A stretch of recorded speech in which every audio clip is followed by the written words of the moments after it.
In today's video, I'm going to teach you how to save Google Forms responses as PDF. By the end, you'll know exactly how to capture your form results in a clean, shareable file you can store, email, or print. First, open your Google form. Make sure you're signed into the account that owns the form or has edit access so you can see the responses. If you have multiple forms, double-check you've opened the right one. It helps to preview the form title and confirm that responses have started coming in. Otherwise, your PDF will be empty. Next, go to the Responses section. You'll find this at the top of the form editor, right next to Questions. Inside Responses, you can toggle among Summary, Question, and Individual views. Summary shows charts and overall totals, Question shows answers grouped by each question, and Individual shows one submission at a time. Choose the view that best matches what you want the PDF to contain.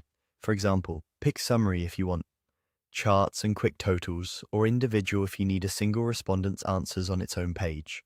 Now look to the top right of the Responses area and click the three vertical dots, sometimes labeled as More Options. This menu is where Google Forms hides a few handy tools for working with the data you're currently viewing.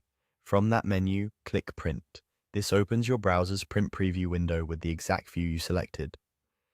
In the Destination or Printer field, choose Save as PDF. If you don't see it right away, open the printer list and select the built-in Save as PDF option. Before saving, take a moment to adjust settings so the PDF looks the way you want. You can switch between portrait and landscape, change margins, and tweak scale if charts or tables appear cut off.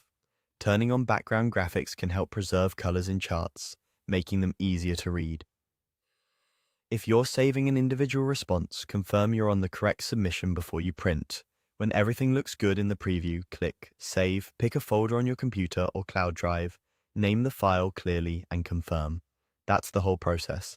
A quick recap: open your form, go to Responses, open the More menu, and choose Print, then save the preview as a PDF with the settings that suit your needs. This method works the same across major browsers on Windows, Mac OS, and Chrome OS. Keep your file names descriptive and consider adding the date or respondent ID if you'll be saving multiple PDFs. Thanks for watching and happy exporting.